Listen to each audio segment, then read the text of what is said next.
Bom, como eu falei na semana passada, nós estamos aqui agora diante do capítulo 11 do livro de Romanos, que é considerado aqui uma das passagens mais difíceis dessa epístola, dessa carta, aos Romanos.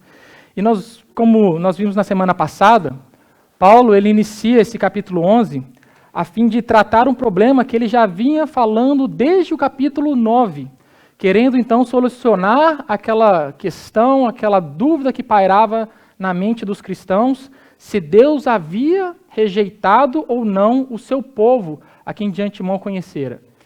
E nós aprendemos que, de maneira bem enfática, Paulo responde que, de maneira nenhuma, Deus os havia rejeitado. E o argumento principal de Paulo para justificar a sua resposta é que Deus sempre teve um remanescente fiel, aquele a quem Deus manteve viva a sua aliança. Mas que, embora sim Israel estivesse passando por um período de grande apostasia, negando a sua fé em Cristo e buscando a salvação, a justificação pelos seus próprios méritos, e esse é o motivo pelo qual Paulo apresenta no capítulo 10, no qual Deus os rejeitou e deixou entregues a si mesmo, mas Paulo diz que essa rejeição da parte de Deus ela não foi completa. Deus escolheu então ali, no meio do seu povo, no meio do povo de Israel, ele escolheu aqueles remanescentes, como Paulo diz aí em Romanos 9:6, que ele diz que não pensemos que a palavra falhou, pois nem todos os descendentes de Israel são Israel. Ou então no próprio livro de Romanos, lá no capítulo 2, dos versículos 28 e 29, Paulo diz: não é judeu quem o é apenas exteriormente, nem é circuncisão a quem é meramente exterior ou física. Não, judeu é quem o é interiormente, e circuncisão é operada no coração pelo Espírito e não pela lei escrita. Então, aquela ilustração que eu falei na semana passada. Pense em Israel como um círculo maior, e dentro desse círculo maior, que é Israel, há um círculo menor, que são os remanescentes, que são esses escolhidos de Deus para manter viva essa fé em Cristo. Então, essa é a situação atual de Israel. Até hoje, ainda hoje, se nós formos lá em Jerusalém e nós perguntarmos lá para um judeu quem foi Jesus, ou quem é Jesus para eles, eles vão responder simplesmente que Jesus foi um grande homem, ou um grande líder. Mas se você ainda questionar e perguntar, mas Jesus para você não é o Messias? Eles vão dizer, não, nós ainda estamos esperando o Messias. Para os judeus, Jesus não é o Messias prometido. Mas daí eu pergunto, e quanto ao futuro da nação de Israel? Será que ainda há esperança para Israel? Será que essa nação, será que os judeus ainda se voltarão para o Senhor e o reconhecerão como o seu único e suficiente Salvador? Então, irmãos, antes de entrarmos aqui para a exposição do texto propriamente dito, é importante introduzir um outro assunto para que fique bem claro aqui a compreensão dessa passagem. E uma das subdivisões mais controversas dentro da teologia sistemática é a escatologia. E escatologia nada mais é do que o estudo das últimas coisas. Isso, então, está relacionado com as profecias, com os cumprimentos das promessas que nós encontramos na Bíblia. Então, agora, o modo como nós entendemos escatologia está num grau muito alto, ligado à maneira como nós entendemos Romanos 11. Então, grande parte dessa disputa escatológica entre os teólogos se focaliza sobre o que ainda se deve acontecer com a nação de Israel.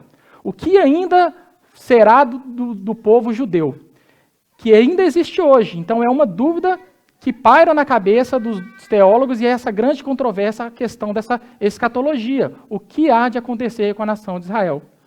Então, irmãos, durante a história do cristianismo, ou talvez uma história mais recente, porque não tem tanto tempo assim, o dispensacionalismo clássico, que é uma linha de pensamento escatológico, tem crido que Israel e a igreja são distintos um do outro. Ou seja, que a nova aliança prometida lá no Antigo Testamento, ela só pode e deve ser cumprida pela nação de Israel, e não pela igreja.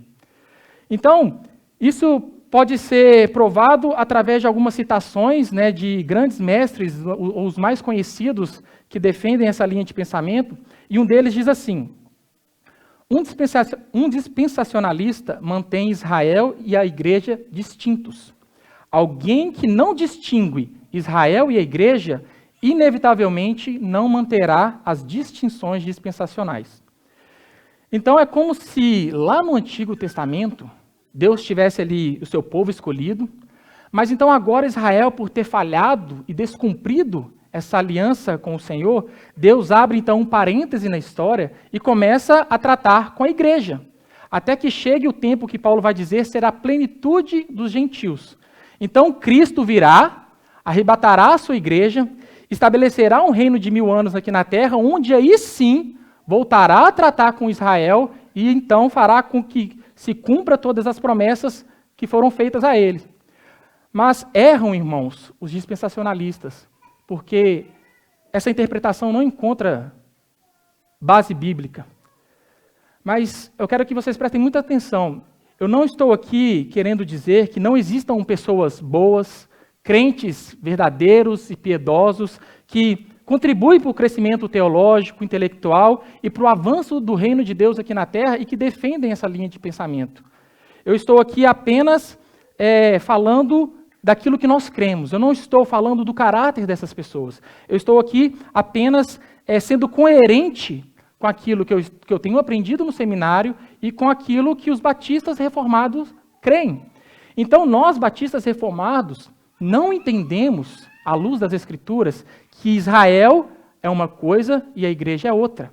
E sim que Deus tem um só povo, um só rebanho, uma só família, compostas por judeus e gentios.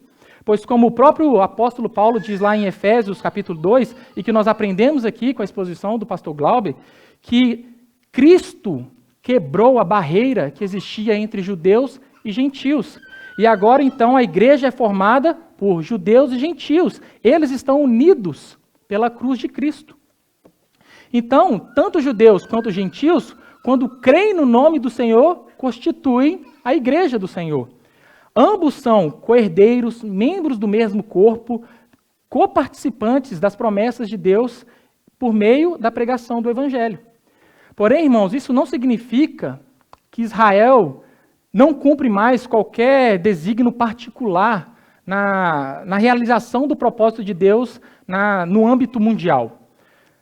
Eu cito aqui novamente R.C. Sproul, que no seu livro de estudos, nessa carta de Romanos, ele cita um diálogo muito interessante entre dois historiadores.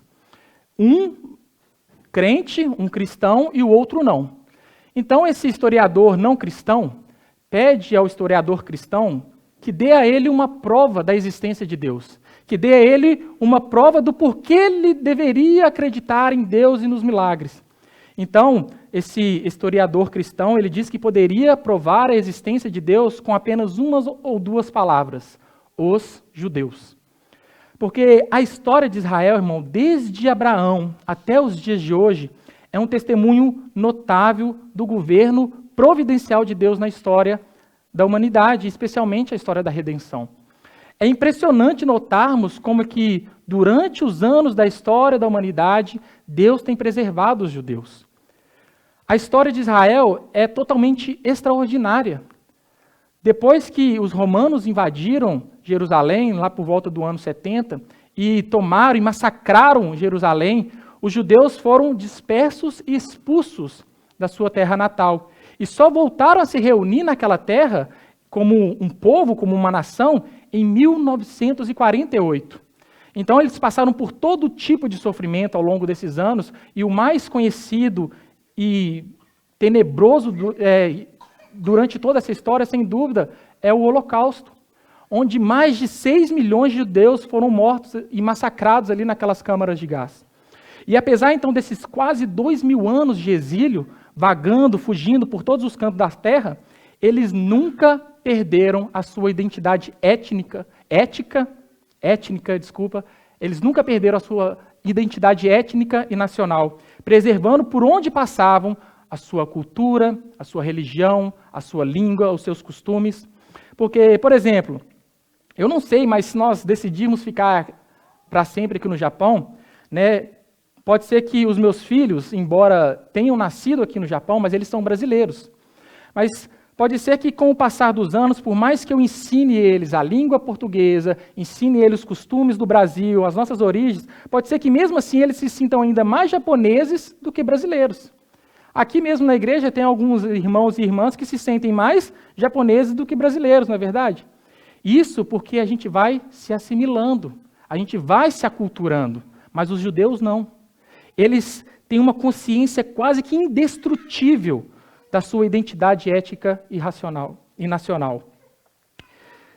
Então, irmãos, é sim notável ver o cuidado que Deus tem com esse povo, que Deus tem com essa nação. Mas isso não quer dizer que Deus tenha que cumprir apenas com os judeus as promessas que foram feitas lá no Antigo Testamento, ou que Deus foi pego de surpresa com a rejeição de Israel. Deus já tinha tudo predestinado antes mesmo da fundação do mundo. Então, dito isso, introduzido esse assunto, vamos agora aqui para a exposição do nosso texto. E nesse trecho que nós lemos, novamente Paulo aqui no versículo 11, né, ele inicia com uma pergunta retórica acerca da situação de Israel. E ele diz aí, acaso tropeçaram para que ficassem caídos? No versículo 11. E mais uma vez, como lá no verso 1, da mesma forma, ele responde de uma forma enfática. Paulo responde de maneira nenhuma.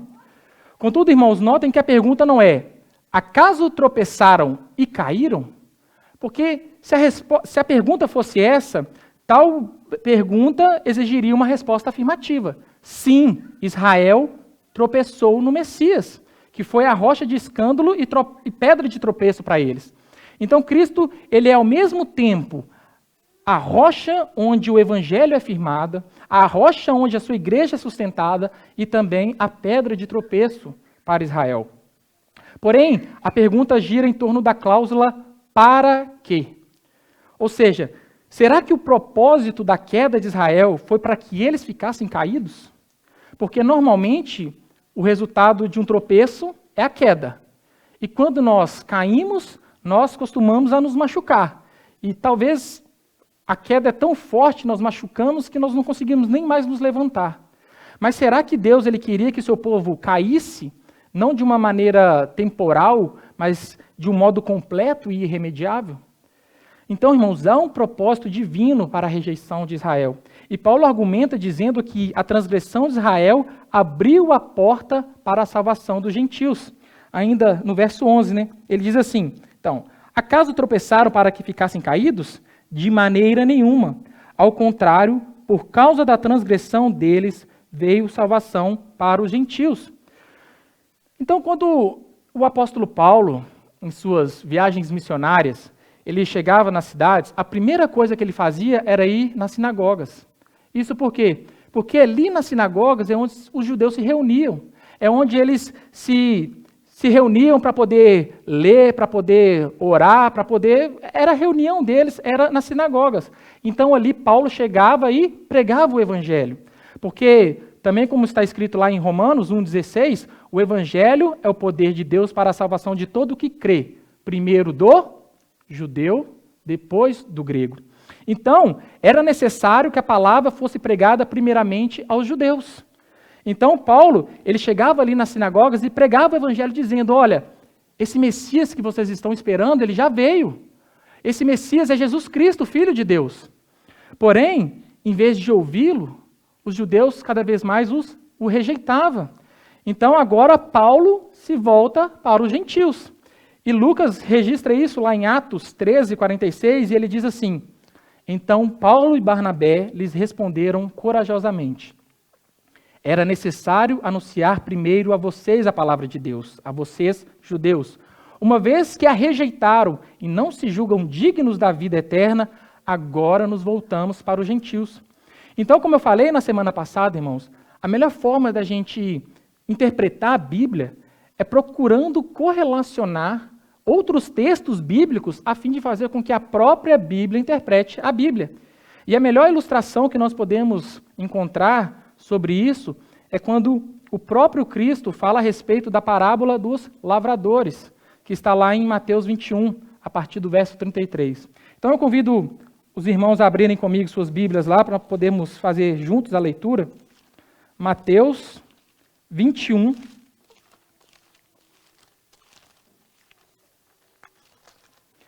a partir do verso 33. Aqui, irmãos, Jesus está contando uma parábola. E nós devemos ter em mente que uma parábola, ela sempre tem a intenção de ilustrar a respeito de um ponto específico.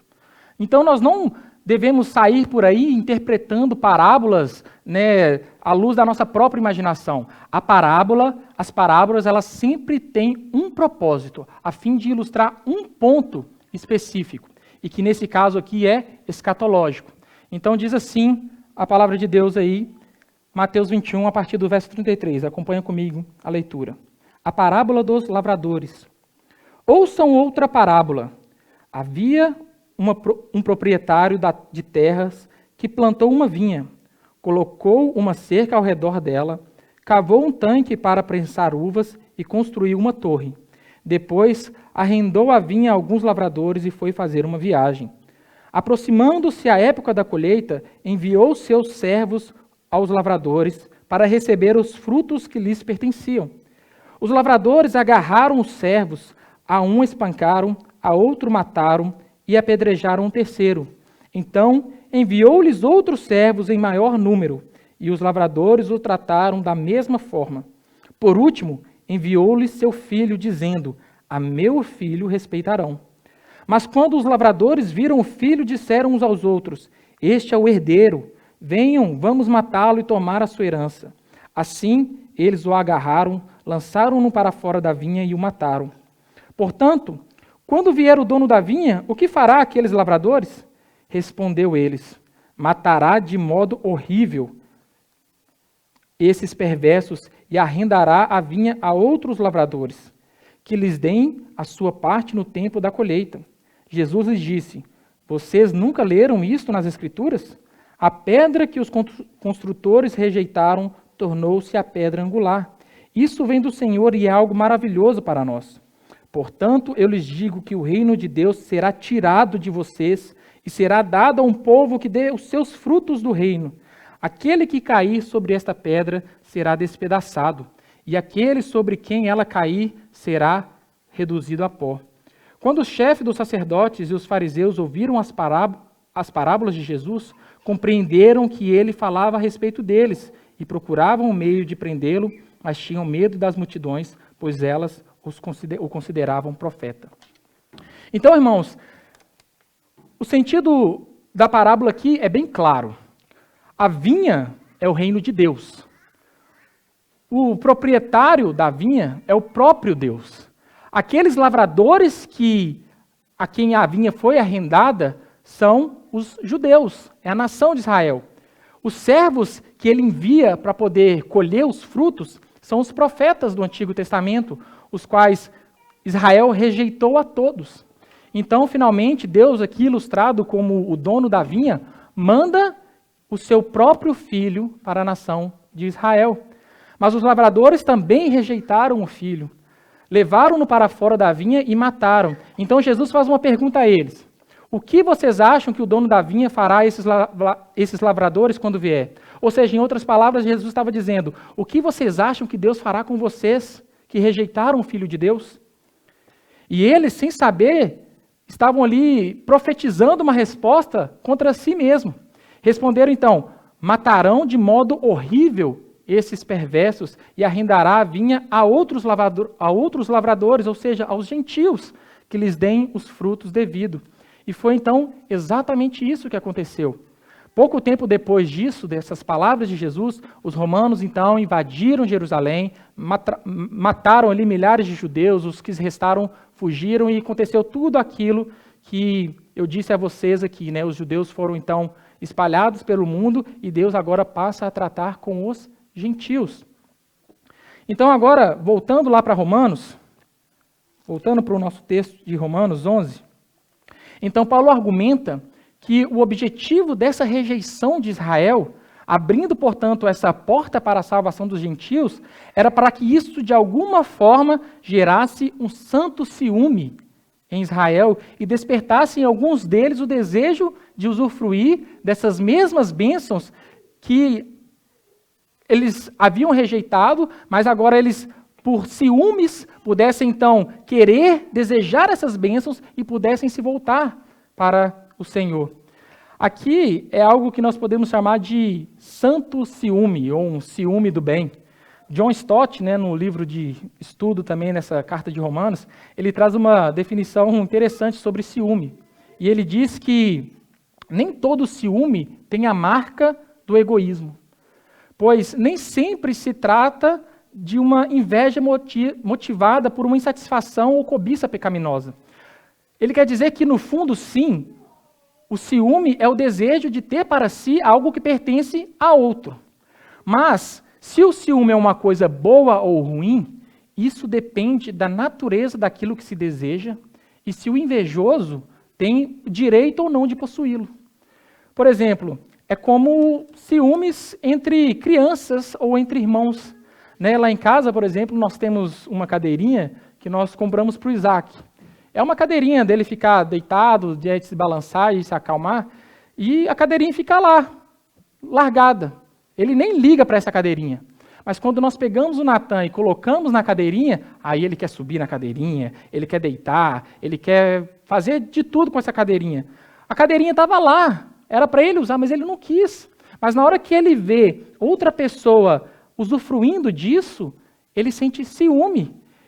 Sente ciúme daquilo que era dele e ele quer então usar, e ele também quer usar e usufruir daquilo. Irmãos, aqui eu já adianto as palavras do apóstolo Paulo no verso 33, desse mesmo capítulo de Romanos, que ele diz assim: ó profundidade da riqueza, da sabedoria e do conhecimento de Deus, quão insondáveis são os seus juízos e inescrutáveis os seus caminhos. Porque olha só que loucura nós pensarmos nisso. Deus, ele tem um povo escolhido, um povo que ele mesmo escolhera dentre todos os povos da terra, e ele agora, o próprio Deus, endurece o coração desse povo e faz com que esse povo escolhido negue as promessas destinadas a eles, para que através dessa rejeição abrisse a porta da salvação para os gentios, para que quando esses gentios recebessem essa salvação, gerasse nesse povo escolhido um ciúme, a fim de fazer com que eles agora também desejassem receber as mesmas bênçãos que os gentios estavam recebendo. Bênçãos essas que eram destinadas a eles, mas eles rejeitaram. Irmãos, isso é incompreensível ao nosso entendimento. Por isso que Paulo diz aí no verso 34, quem conheceu a mente do Senhor? Quem foi o seu conselheiro? Quem poderia pensar num plano de salvação como esse? E então, irmãos, este é o grande propósito de Deus, o que Paulo depois vai dizer ser o grande mistério do tropeço de Israel. Era pô-los em ciúme. E agora então, no verso 13, Paulo se direciona aos gentios, a fim de tratar, eles, não sei se os irmãos lembram, como eu falei na semana passada, havia ali aquele pensamento na cabeça dos gentios, deles estarem agora se vangloriando, se achando superior aos judeus, porque os judeus agora eram rejeitados por Deus e eles eram os escolhidos. Então agora nesse versículo 13, Paulo se direciona aos gentios, e ele diz assim, estou falando a vocês, gentios, visto que sou apóstolo para os gentios, exalto o meu ministério. Então Paulo, embora sendo um verdadeiro judeu, como nós vimos também nos primeiros versos dessa carta, dessa capítulo, Paulo diz, eu sou israelita, descendente de Abraão, da tribo de Benjamim, eu sou um autêntico judeu. Mas ele glorifica o seu ministério, dizendo ser uma honra ser apóstolo aos gentios. E Paulo, ele fazia isso não para se vangloriar, não para exaltar a sua pessoa, mas para lembrar os seus leitores que o próprio Cristo o havia chamado a esse propósito. E então Paulo faz isso demonstrando a sua apaixonada preocupação com seus compatriotas israelitas. O verso 14 ele diz assim, na esperança de que, de alguma forma, possa provocar ciúmes em meu próprio povo e salvar alguns deles. Ou seja, a salvação oferecida aos gentios está subordinada a um outro propósito, a uma outra finalidade. E Paulo, ao levar o evangelho aos gentios, e o propósito de Paulo, né, o propósito primordial de Paulo, ao levar o evangelho aos gentios, era fazer com que a maioria endurecida ali de Israel, vendo as riquezas espirituais e as bênçãos que os judeus estavam recebendo, então fossem provocados a ciúmes. E assim, então, os compatriotas de Paulo anelassem também para si mesmos essas mesmas riquezas espirituais. No verso 15, Paulo diz que, ao invés de se acharem superior, os gentios, eles deveriam orar para a restauração de Israel e desejar com que eles se voltassem para o Senhor. O verso 15 diz assim: pois se a rejeição deles é a reconciliação do mundo, o que será a aceitação senão vida dentre os mortos? Ou seja, se pela queda do povo escolhido de Deus, se pela rejeição desse povo, que Deus escolhera desde a fundação do mundo, veio a salvação aos gentios, o que dirá a sua reconciliação? O que dirá o dia em que eles se voltarem para o Senhor e o reconhecerem como seu Salvador? Isso resultaria em bênçãos ainda maiores para todo mundo. O que isso seria, senão vida dentre os mortos, que Paulo fala aqui? Mas nós não devemos interpretar essa expressão que Paulo fala aqui, vida dentre os mortos, de uma forma literal, como se Paulo estivesse falando que a conversão de Israel seria o cumprimento da última etapa, ou do último processo escatológico, em que todos aqueles que creem no Senhor ressuscitarão. Na verdade, vida dentre os mortos é uma expressão que Paulo está usando aqui para dizer algo que será extraordinário. Será algo como uma ressurreição, algo jamais visto anteriormente. Então, por isso, nós devemos orar para que a nação de Israel se volte para o Senhor, porque isso acarretará em bênçãos maiores ainda para todos nós. E no verso 16, Paulo assimila isso fazendo duas ilustrações que nos remetem ao Antigo Testamento. Verso 16 ele diz: se é santa a parte da massa, que é oferecida como primeiros frutos, toda a massa também o é.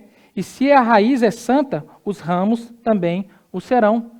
Então, ele diz que se é santa a massa que é oferecida como os primeiros frutos, todo o resto da massa também será santo.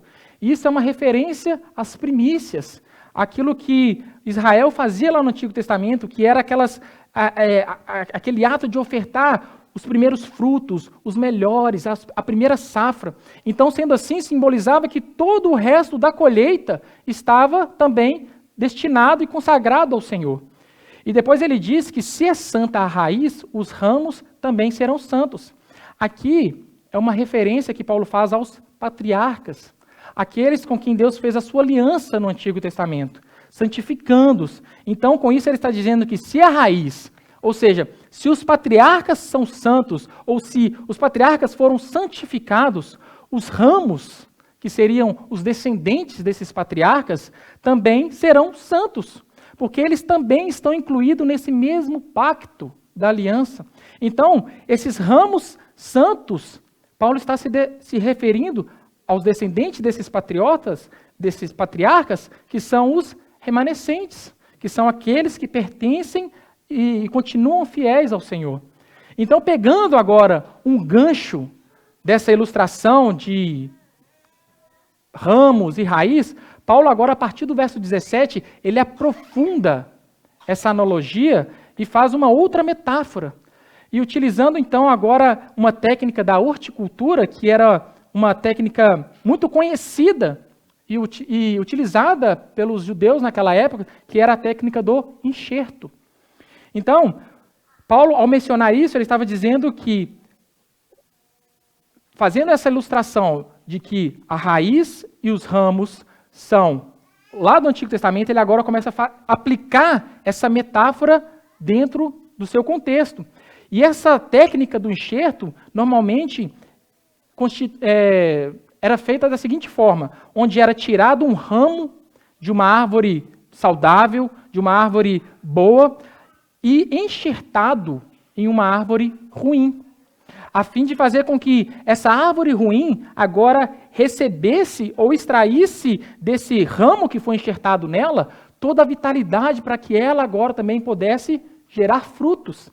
Então, esse era o processo natural. Porém, o que Paulo cita aqui é um processo contrário, no qual ele mesmo diz aí no verso 24 que é contra a natureza, onde os ramos de uma árvore ruim, de uma oliveira brava, é que são enxertados numa oliveira boa. E com certeza, irmãos, essa aqui é a metáfora mais difícil de ser interpretada. Então, para poder ficar aqui bem claro, para a gente poder entender, eu gostaria de lembrar aos irmãos que Paulo está se referindo aos gentios, como ele introduziu aqui no verso 13, né? Estou falando a vocês, gentios, a fim de tratar nos gentios aquele orgulho deles se acharem superior, de se acharem melhores do que os judeus. E para a nossa melhor compreensão, então, vamos identificar quais são os elementos que Paulo está aqui utilizando nessa metáfora. A raiz, como eu falei, são os patriarcas, com os quais Deus fez a sua aliança. E isso é muito importante nós sabermos, irmão, nós nunca devemos nos esquecer que a salvação vem dos judeus. É conforme Paulo diz aí no verso 28, que Deus ama Israel por conta dos patriarcas. A salvação vem dos judeus. Então, a raiz aqui são os patriarcas. Israel é a oliveira cultivada e os gentios são como a oliveira brava. Então, agora, acompanhe aqui comigo com bastante atenção a leitura a partir do verso 17, e eu vou procurando aqui de forma bem devagar, tentando explicar para que fique bem claro para a nossa compreensão. Então, no verso 17, Paulo diz: se alguns ramos foram cortados, então ele está se referindo aos ramos que foram cortados da oliveira boa, ou seja, os judeus. E ele continua: e vocês, gentios, sendo oliveira brava, foi enxertado entre os outros. Ou seja, os gentios foram enxertados agora na oliveira boa, junto com os remanescentes. E ele continua: e agora participa da seiva que vem da raiz e da oliveira cultivada. Então agora os gentios, uma vez que eles foram enxertados nessa oliveira boa, eles passam a participar das bênçãos que foram prometidas aos patriarcas, que são a raiz dessa oliveira boa, dessa oliveira cultivada que é Israel. No verso 18, Paulo diz: não se glorie contra os ramos. Paulo está dizendo aos gentios: não se glorie contra os judeus, não se achem superior a eles. Se o fizer, saiba que não é você que sustenta a raiz, mas a raiz é você. Paulo está dizendo que eles não têm motivo nenhum para se acharem superior aos judeus, como eles estavam fazendo, né, se achando o melhor, se achando especiais, se achando agora dignos de receber a bênção de Deus e rejeitar os judeus. Então Paulo diz que eles não têm motivo nenhum para isso, porque as bênçãos de Deus não foram destinadas para eles. As bênçãos de Deus foram destinadas para os judeus. E agora, por conta deles estarem então enxertados nessa oliveira boa, agora eles passam a usufruir dessas bênçãos. Mas isso por conta da aliança que Deus fez com os patriarcas. E no verso 19, Paulo diz: então você dirá, os ramos foram cortados, se referindo aqui mais uma vez aos judeus, para que eu fosse enxertado. Verso 20, está certo, eles, porém, foram cortados devido à incredulidade, e vocês permanecem pela fé. Então Paulo está dizendo que esta é a conclusão que os gentios devem chegar, que alguns ramos naturais foram cortados para que os ramos dessa oliveira brava, fossem colocados no lugar, e que os judeus foram cortados por conta da incredulidade. E agora os judeus foram cortados e os gentios, então, enxertados ali por conta da fé. E nós estamos aqui já carecas de saber que essa fé vem de Deus. Essa fé não é gerada em nós, essa fé vem de Deus. Então nós não temos motivo nenhum para se vangloriar disso. E no final do verso 20, Paulo diz: não se orgulhe, mas tema. Verso 21, pois se Deus não poupou os ramos naturais, também não poupará você. Então, irmão, se Deus não poupou os judeus por conta da sua incredulidade. Eles que são os ramos naturais, eles que são o povo pelo qual Deus destinou as suas bênçãos, quem dirá nós, gentios, se não permanecermos fiéis ao Senhor? E Paulo diz aí no verso 22, portanto, considere a bondade e a severidade de Deus, severidade para com aqueles que caíram, mas bondade para com vocês, desde que permaneçam na bondade dele. De outra forma, você também será cortado. Então, a severidade de Deus para com Israel, porque eles rejeitaram o Senhor, eles foram incrédulos, e como nós vimos na semana passada, Deus os deixou entregues a si mesmo, lhe deu um espírito de atordoamento, um espírito, tornando eles insensíveis espiritualmente. Mas agora Deus, pela sua graça e misericórdia, usou de bondade para com os gentios. Bondade porque, como eu falei, essa aliança não era com os gentios. A aliança que Deus fez foi com os judeus. Então hoje, se nós, brasileiros, japoneses, peruanos, colombianos, paraguaios, seja lá qual etnia for, se nós cremos no Senhor Jesus, é por conta da bondade de Deus. Mas Paulo conclui aí, no verso 22, e ele diz assim, desde que permaneça na bondade dele, de outra forma você também será cortado. Mas o que será que Paulo estava querendo dizer aqui? Será que Paulo está dizendo que o crente perde a salvação? Será que aqui então cai por terra a doutrina da perseverança dos santos? De maneira nenhuma, irmãos. Paulo está simplesmente dizendo que o tratamento é o mesmo. Não há distinção. Tanto os judeus quanto os gentios, se não permanecerem firmes na fé e no amor do Senhor, serão cortados e lançados no inferno. Portanto, irmão, essa mensagem deve ser pregada, essa mensagem deve ser anunciada de uma forma geral, ampla, porque, embora nós possamos ver, sim, os frutos de uma pessoa através das suas obras, mas nós não podemos realmente dizer quem é salvo ou não. Nós não conhecemos o coração e a motivação das pessoas. Então, por mais que eu queira acreditar, mas provavelmente que não, nem todos aqui são salvos. Eu não tenho como filtrar isso. Eu não tenho como olhar daqui e dizer quem é verdadeiramente salvo ou não. Então, o que eu devo fazer é dizer, se você não permanecer na graça e na bondade do Senhor, você vai para o inferno. Isso é uma verdade, irmãos.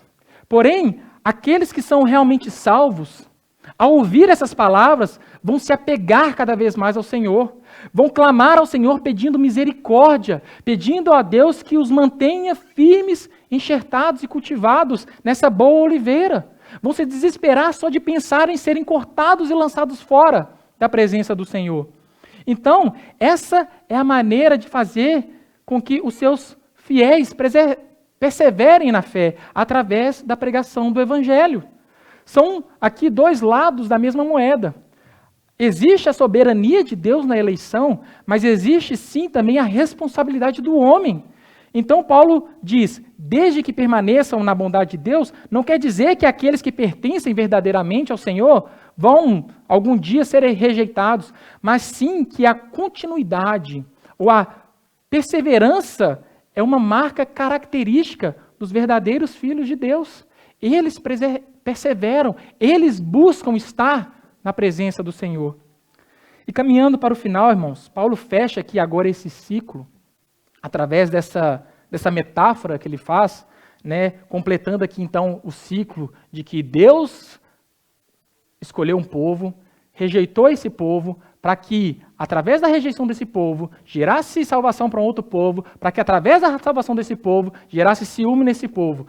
Essa coisa maravilhosa que Deus faz através dessa metáfora, e ele conclui agora essa metáfora nos versos 23 e 24, e ele diz assim, e quanto a eles, então se referindo aqui aos ramos naturais, aos judeus, se não continuarem na incredulidade, serão enxertados, pois Deus é capaz de enxertá-los outra vez.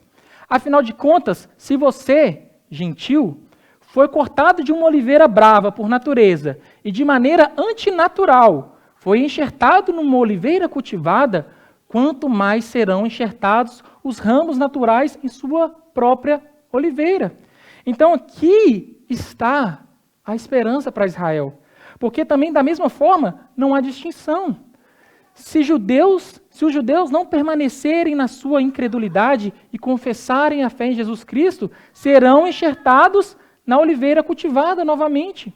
E com isso passam a ser igreja do Senhor.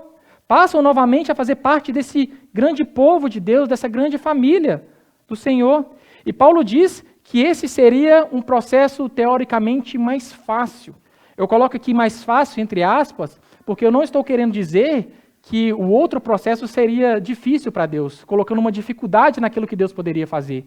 Deus, ele é poderoso e tem poder para fazer aquilo que ele quiser. Mas a ideia aqui é de que, se Deus pegou ramos de uma oliveira brava, que somos nós, gentios, e de maneira antinatural, como eu falei, né, essa técnica do enxerto, que era conhecida por eles naquela época, era pegar ramos de uma oliveira boa e enxertar numa oliveira ruim. Porém, ele pega ramos de uma oliveira ruim e enxerta numa oliveira boa. Então, não era isso o normal a fazer, mas foi isso que Deus fez.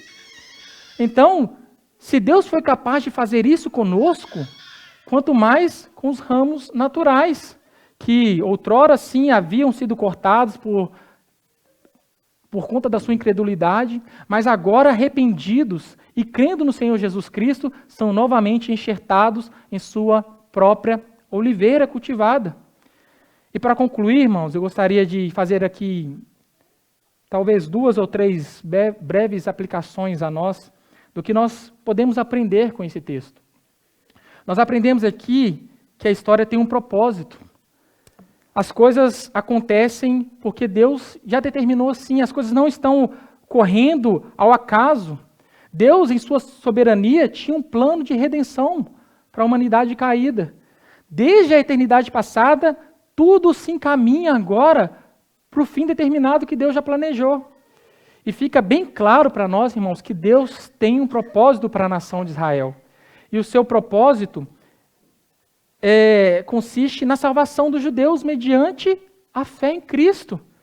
E que a nação de Israel, ela se voltará ao Senhor mediante a fé. E não que Israel irá cumprir as promessas feitas no Antigo Testamento, porque isso já foi cumprido pela igreja.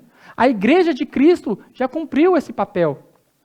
Então, irmãos, o que resta para Israel, assim como o que resta para toda a humanidade, é que o povo judeu deve confessar a Cristo como seu único e suficiente Salvador, depositando a fé e crendo que Cristo é o Messias.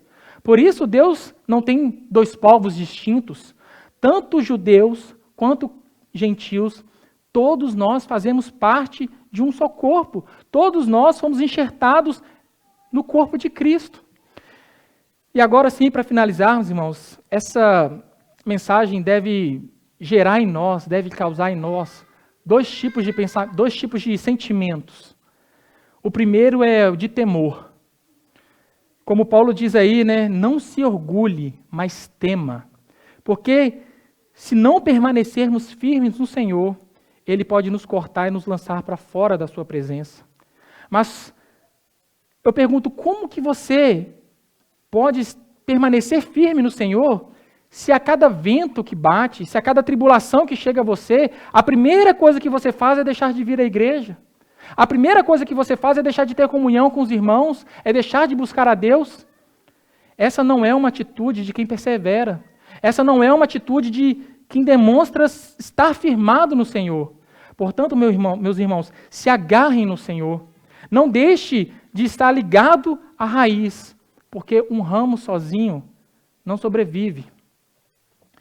E em segundo, o que essa palavra deve gerar em nós é um sentimento de gratidão.